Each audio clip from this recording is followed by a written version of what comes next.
2, 3, come on!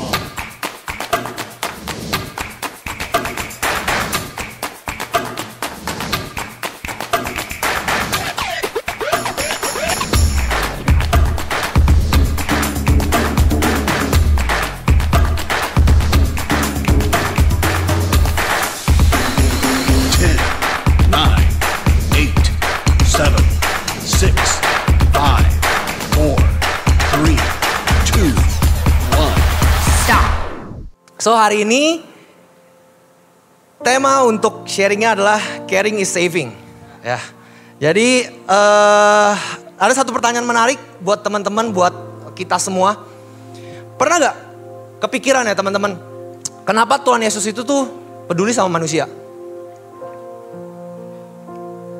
3 detik, ya biar mikir dulu. Kalau gue langsung jawab gak mikir ya. Kenapa Tuhan Yesus tuh peduli sama manusia? Gitu loh. Manusia yang kita tahu ya kalau sekarang bebal banget ya. Apalagi kalau manusia akhir zaman ya. Udah banyak banget dosa-dosa yang dilakukan. Ya, nyakitin Tuhan, bilang mau minta ampun, bertobat, besoknya nyakitin lagi. Ya kan, manusia yang penuh dengan tipu muslihat, penuh dengan kebobrokannya ya. Ya sekarang perang dunia kan saling bersih tegang segala macam. Tapi kenapa Tuhan Yesus masih mengasihi manusia gitu loh. Kenapa? Pernah gak kita terpikirkan ini gitu loh. Ya. Jawabannya adalah next. Ya, Yohanes 3 ayat 16. Karena begitu besar kasih Allah akan dunia ini, sehingga ia telah mengaruniakan anaknya yang tunggal, supaya setiap orang yang percaya kepadanya tidak binasa, melainkan beroleh hidup yang kekal. Jadi garis bawahi adalah karena begitu besar kasih Allah akan dunia ini. Jadi reasonnya Tuhan kenapa masih mau peduli atau mengasihi kita nih, setiap manusia atau bahkan kita. Karena ya Tuhan pada dasarnya adalah mengasihi kita gitu. Bukan karena kita layak. Bukan karena kita hebat. Bukan karena kita udah melakukan A, B, C.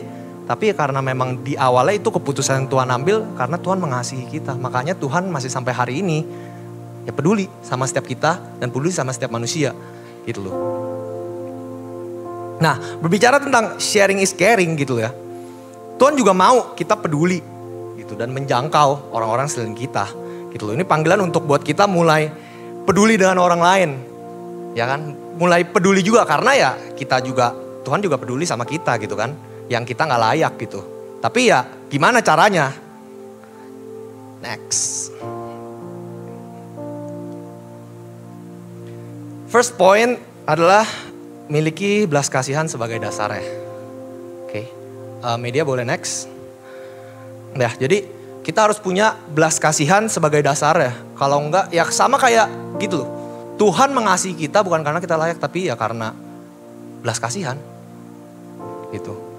Ya, ada beberapa contoh ya kita tahu sama-sama Tuhan Yesus di Alkitab dia tergerak membantu menolong orang, peduli sama orang karena belas kasihan. Kalau teman-teman mungkin udah dengar kisah Tuhan Yesus memberi makan 5.000 orang, ya itu juga karena Tuhan Yesus melihat orang banyak dan dia tergerak karena belas kasihan. Makanya dia peduli, dia mau ngurusin segitu banyak orang gitu loh yang ikut dia. Terus juga Tuhan Yesus menyembuhkan orang-orang sakit ya karena ya belas kasihan lagi.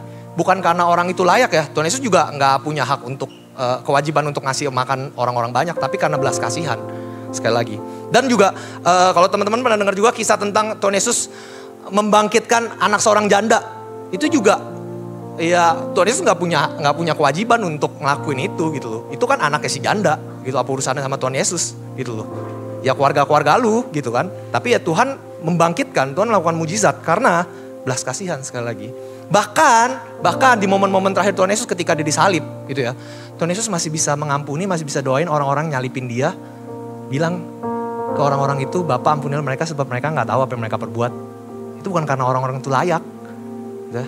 Orang-orang itu udah nyakitin Tuhan Yesus gitu luar biasanya. Tapi Tuhan Yesus tetap masih bisa keluar kata-kata itu. Doa mengampuni ke Bapa. Karena apa? Karena belas kasihan, bukan karena mereka layak. So jadi Tuhan Yesus punya belas kasihan, makanya dia peduli sama orang-orang. Dia juga pengen kita juga peduli sama orang-orang lain sekitar kita. Bukan karena ya orang-orang tersebut layak, tapi karena kita udah menerima belas kasihan itu dari Tuhan. Nah hari ini tanyanya adalah kita sadar gak kita sudah menerima belas kasihan itu sama Tuhan? dari Tuhan belas kasihan itu. Kita sadar gak? Karena pada dasarnya Tuhan Yesus udah mati di kayu salib. Dia itu udah kasih belas kasihannya buat kita. Dia udah mengasihi kita.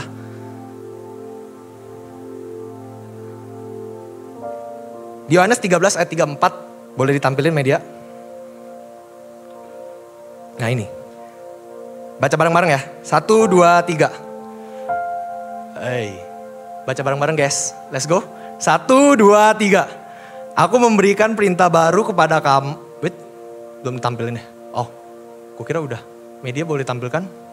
Bisa tidak? Oh, udah ya, oke baca bareng-bareng. 1, 2, 3. Aku memberikan perintah baru kepada kamu, yaitu supaya kamu saling mengasihi sama seperti aku telah mengasihi kamu. Demikian pula kamu harus saling mengasihi. Gitu. Jadi Tuhan sudah menaruh belas kasihannya pada kita, makanya kita juga harus mengasihi orang-orang. Jadi di sini adalah faktanya hari ini kita sama-sama tahu. Bukan karena kita belum menerima. Tuhan tuh udah kasih. Kita tuh setiap kita jadi udah ada. Setiap kita tuh udah menerima belas kasihan Tuhan. Itu.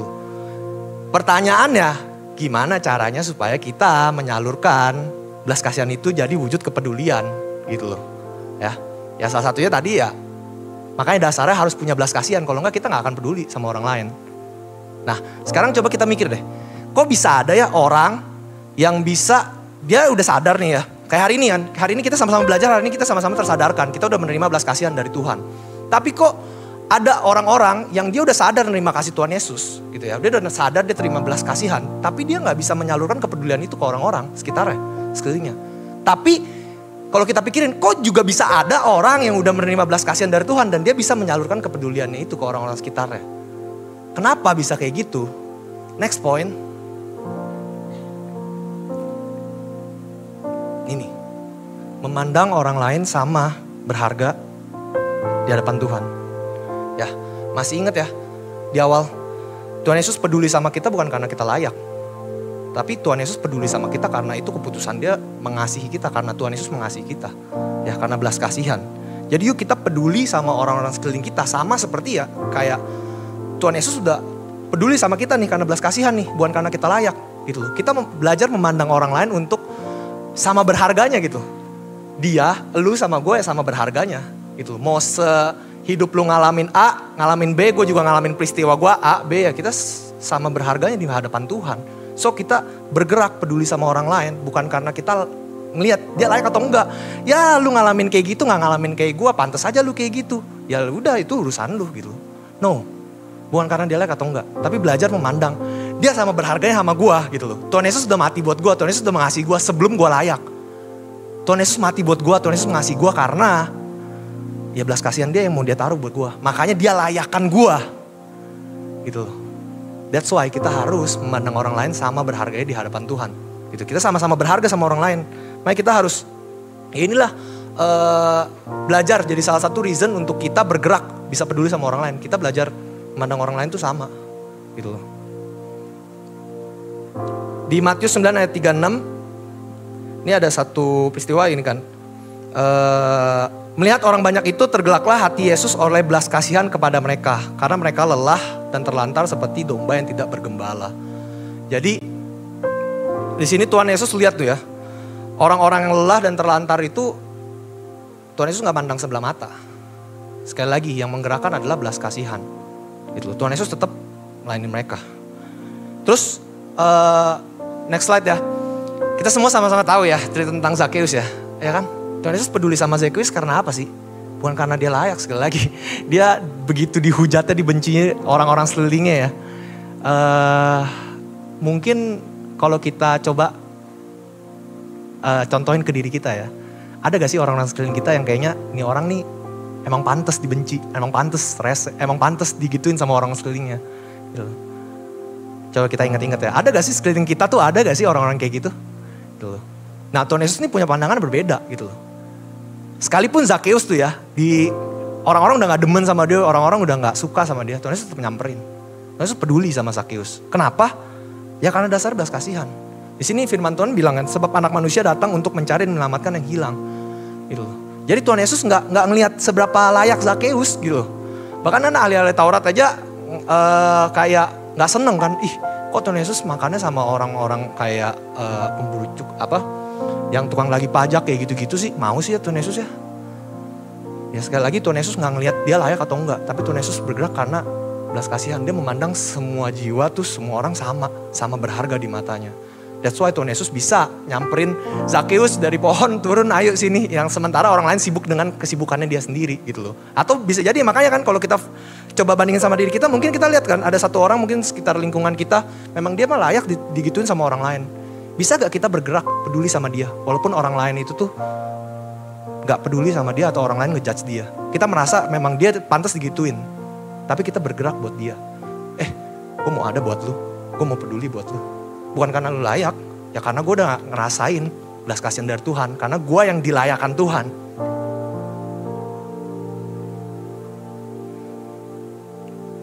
Di Lukas 15 ayat 4. Ya kan? Siapakah di antara kamu mempunyai 100 ekor domba dan jikalau ia kehilangan seekor di antaranya tidak meninggalkan yang 99 ekor di padang gurun dan pergi mencari yang sesat itu sampai ia menemukannya. Itu kan lagi dan lagi kan. Tuhan Yesus enggak tunggu seseorang layak, tapi dia memandang semua jiwa, semua orang tuh berharga di hadapannya. So, kita harus belajar, kita harus pegang prinsip ini gitu loh. Memandang orang lain sama berharganya di hadapan Tuhan. Gitu. Hal lain lagi, gimana caranya kita bisa menyalurkan belas kasihan yang kita udah terima dari Tuhan sebagai wujud kepedulian buat orang-orang sekeliling kita. Gimana caranya? Next, ambil keputusan mau berkorban. Nah ini nih, di sini the real challenge-nya.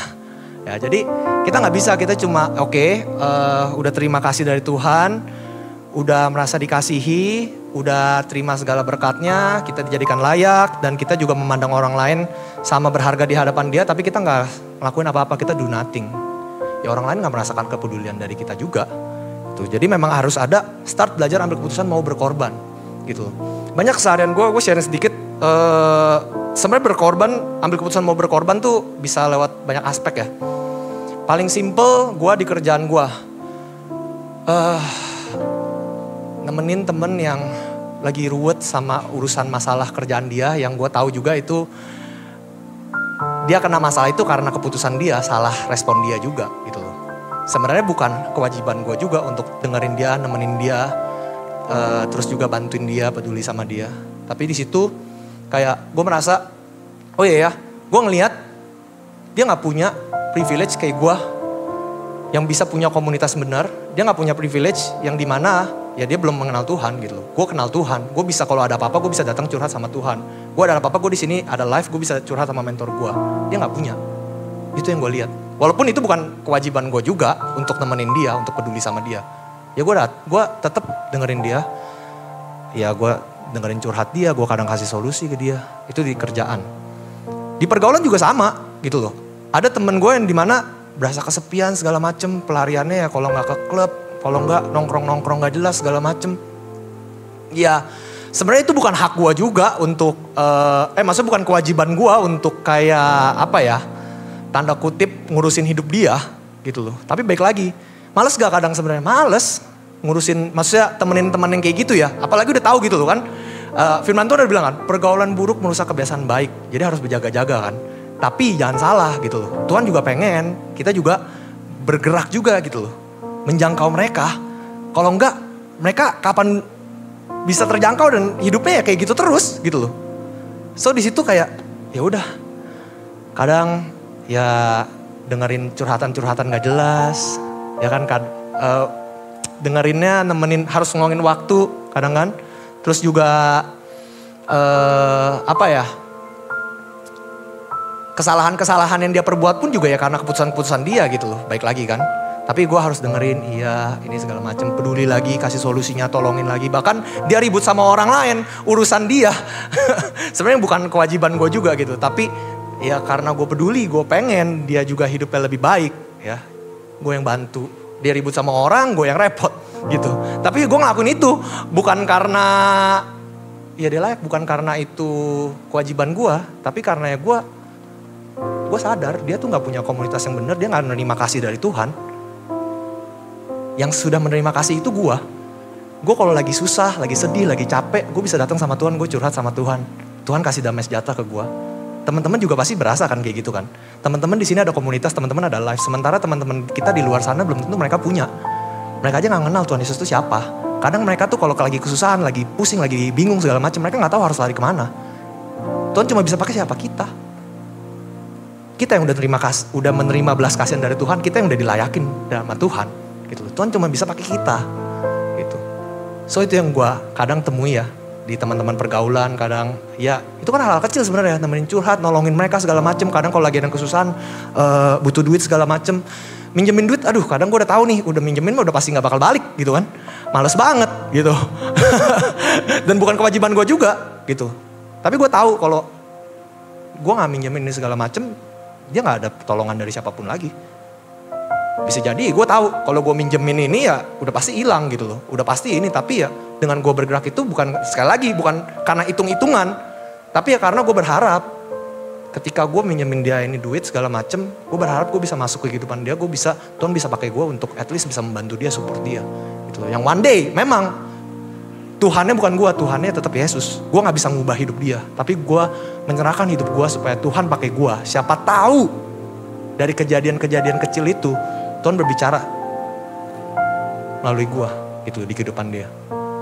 Nah, terus ada momen-momen lagi juga, ini ada satu momen berkesan sih. Ketika gue kayak di jalanan ya.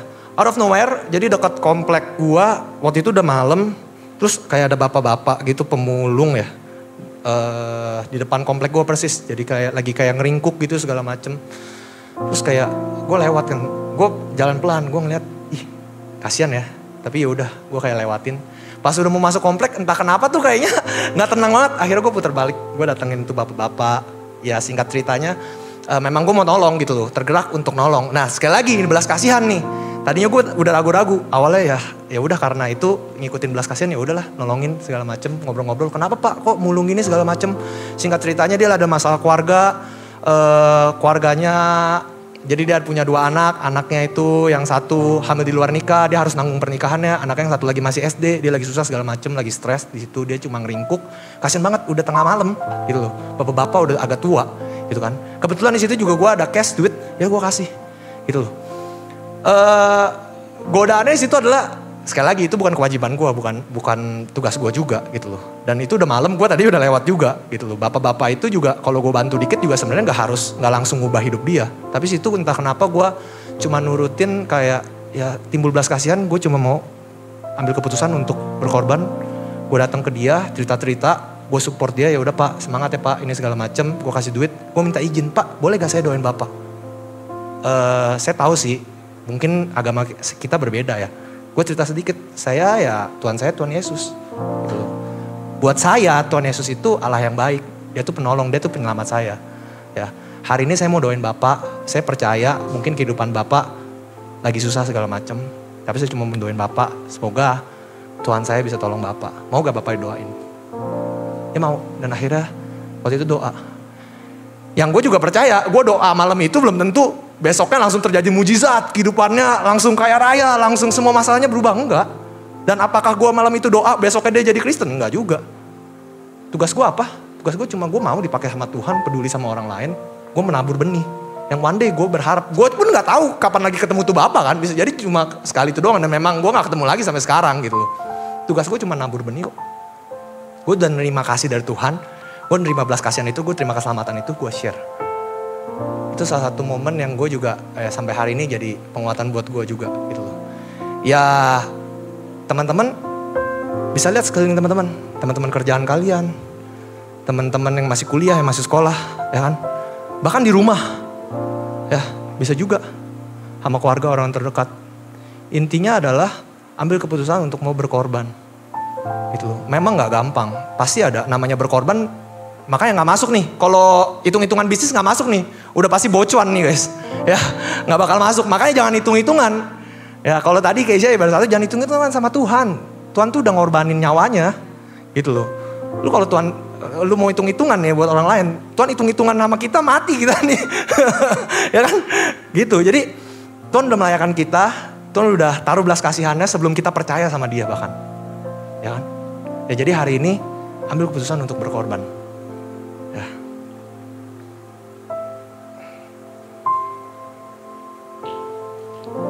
Oke.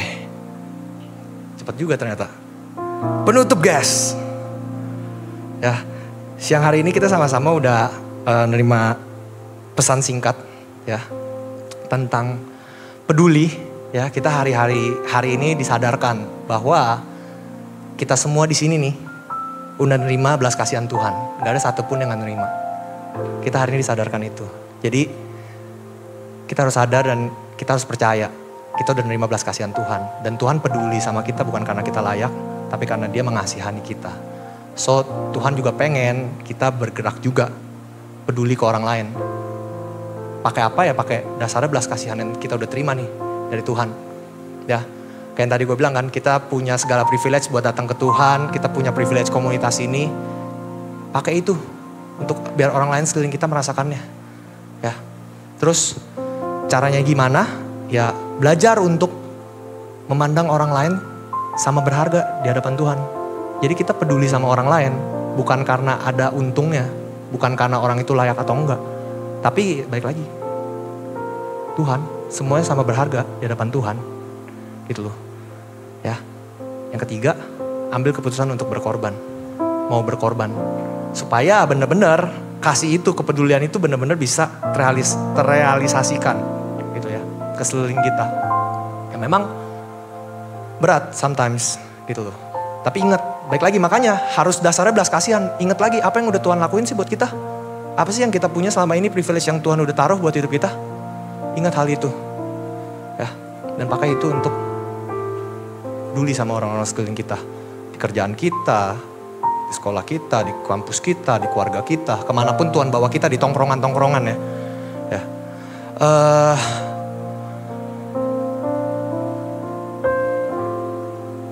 Ya gue sharing sedikit deh ya. Yang ibadah satu tadi tahu kan maksudnya. Ya yang jiwa baru tadi ya kan. Itu pun juga kalau yang tadi datang ibadah satu ya itu udah lama lah ya maksudnya. Itu pun juga maksudnya kayak hari ini ya. Gue hari ini kayak dikejar-kejar klien ada beberapa. Terus juga harus maksudnya sharing ini kan. Segala macam. Terus dia datang segala macam dengan background dia yang segitu banyak. Capek gak? Capek gue gitu. Gue juga punya maksudnya banyak hal yang mau gue lakukan juga gitu kan. Tapi tadi ya cerita panjang lebar segala macam, kita support dia, doain dia. Itu bukan karena gue hebat gitu loh. Bukan karena gue mau juga sebenarnya.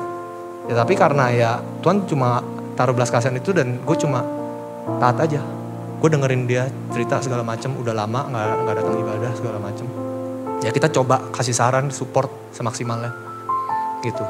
Itu sekali lagi bukan karena gue hebat, bukan karena juga gue layak, tapi ya karena Tuhan udah mengasihani gue, Tuhan udah membuat gue layak dan gue pengen dia bisa merasakan itu. Gitu. Nah itu yang baru kejadian banget tuh tadi, terimain lagi. Ya. Jadi Tuhan panggil setiap kita, Tuhan panggil lu, ya lu. Yang udah Kristen jadi belasan tahun ya. Ini panggilan buat lu. Ini buat lu juga yang mungkin lagi fokus bangun karir. Ini panggilan buat lu juga. Ya. Ini panggilan buat lu yang mungkin berasa dunia ini nyakitin lu, gak adil sama lu. Kenapa gue harus ngalamin ini semua? Ini tetap panggilan buat lu. Ya. Hari ini Tuhan menyatakan kembali kasihnya. Dia mengasihani kita. Bukan karena kita layak untuk dikasihani. Tapi karena memang itu keputusan Tuhan untuk mengasihani kita. Ya. So Dia mau kita bergerak juga. Next. Nih, penghakiman terakhir. Jadi sedikit sharing aja ya guys. Di penghakiman terakhir ini, teman-teman boleh baca di rumah ya. Boleh dicatat juga ayatnya. It's really good. Singkat ceritanya adalah di penghakiman terakhir itu Bapak di sebelah kanannya itu domba. Sebelah kirinya itu kambing. Simpelnya domba-domba ini adalah orang-orang yang peduli dengan sekelilingnya. Kambing ini adalah orang-orang yang gak peduli dengan sekelilingnya. Mereka cuma mikirin dirinya sendiri. Ya. Kita sama-sama baca deh. Di Matius 25 ayat 37-40. Media boleh tampilin gak?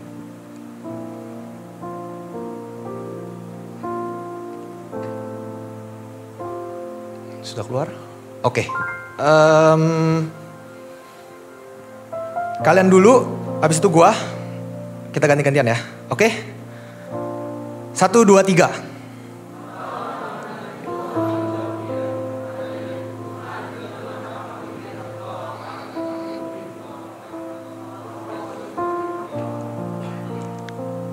Bila manakah kami melihat engkau sebagai orang asing dan kami memberi engkau tumpangan atau telanjang dan kami memberi engkau pakaian?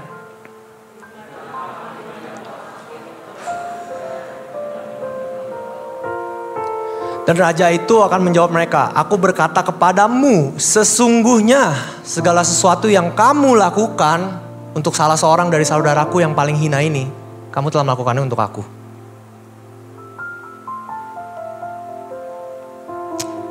Jadi di hakiman terakhir ini yang domba ini simple.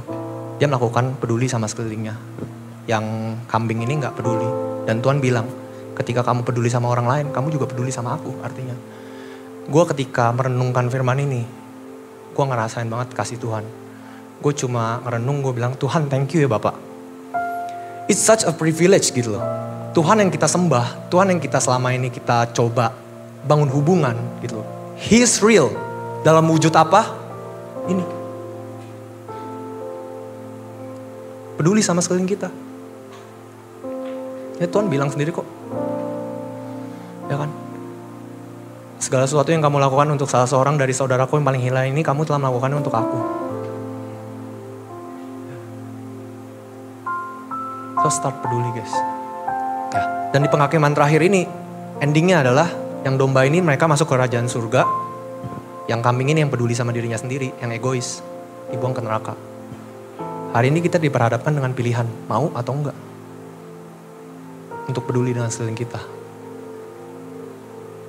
Dan gue encourage setiap kita untuk, ayo ambil pilihan mau. Ya. Jadi, kesimpulannya adalah, hari ini kita semua udah sama-sama nerima belas kasihan dari Tuhan. Kita dilayakkan sama Tuhan Yesus. Bukan untuk diri kita sendiri doang.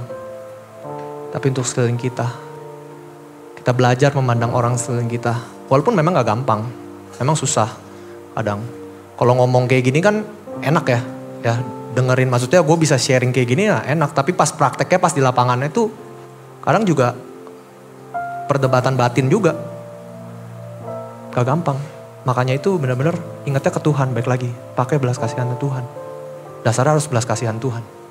Ya, kita belajar memandang orang sekeliling kita sama berharga di hadapan Tuhan dan start untuk berkorban guys.